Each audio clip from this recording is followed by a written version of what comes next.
Hello, হ্যাঁ আপনি কি? আমি টনি বলছি।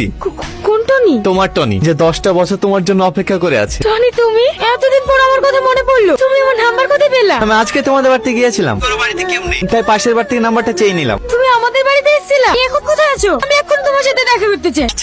আমার ছোটবেলায় যেখানে খেলা করতাম না, তুমি সেখানে চলে এসো। ঠিক আছে, কি রে টনি ফোন করেছিল? হ্যাঁ, এখন ওর সঙ্গে দেখা করতে যাবো বান্ধবী। আজ আমি ভীষণ খুশি, 10 বছর পর তুই তোর ভালোবাসার মানুষের সাথে দেখা করতে যাবি। তোদের এই ফিলিংস দেখে কি মজা হবে। কি রে, আর কতক্ষণ অপেক্ষা করবো? তোর টনি কখন আসবে? একবার ফোন কর না। আর ফোন করতে হবে না, মনে হয় টনি ফোন করছে। কাকে বলো কি মার বুকে যন্ত্রণা করছে, বিশ্বাস পাচ্ছে না। এক্ষুনি আসছি। হে সাথী, মার খুব শরীর খারাপ, আমাকে এক্ষুনি যেতে হবে। ফোন আসলে তুই বলিস, ওর সাথে আমি কালকে দেখা করবো। ও অলি, তোকে টেনশন করতে হবে না, আমি ঠিক ওকে বুঝে বলবো, তুই যা।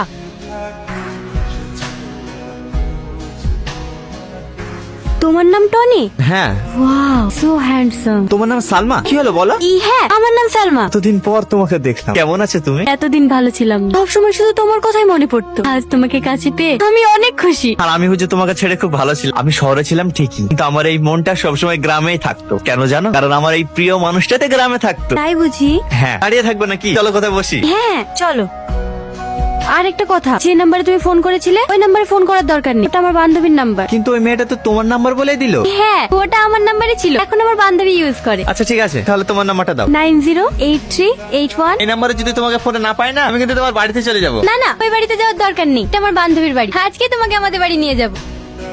সাথী, এই সাথী, তোমাকে একটু পরে ফোন করছি। এই কি ব্যাপারে তো? কাল থেকে একবার আমাদের বাড়ি যাসনি, ফোন করছি ফোনও ধরছিস নি। সারাদিন কার সাথে এত ব্যস্ত? নতুন প্রেম টেম করছিস নাকি? সত্যি কথা বলতে গেলে আমার মনের অবস্থা ভালো নেই। কেন, কি হয়েছে তোর? ও কথা আমি বলতে পারবো না। আমাকে বলতে পারবি নি? কিনে বাড়িতে কোনো ঝামেলা হয়েছে? না না, বাড়িতে কোনো ঝামেলা হয়নি। তুই একটু বস, আমি তোর জন্য চা বানিয়ে নিয়ে আসি। এই দাঁড়া দাঁড়া, তোকে চাটা করতে হবে না, তাড়াতাড়ি রেডি হইলি, টনির সঙ্গে দেখা করতে যাবো। কোথায় দেখা করতে যাবি? তুই যা, আমি যাবো না। তুই যাবি নি কেন? তুই যে টনিকে এত ভালোবাসিস, সেই টনি আর আগের মতনই। তুই এমন কথা বলছিস কেন? কালকে টনির সঙ্গে দেখা করে বললাম কালমার আমার শরীর খারাপ, আজ দেখা করতে পারবেন না। তখন টনি কি বললো জানিস? আরে কালকের কথা বাদ দাও, তুমি তো এসছো, তুমি খুব সুন্দর, চলো ডার্লিং তোমাকে নিয়ে পার্কে ঘুরে আসি। কি?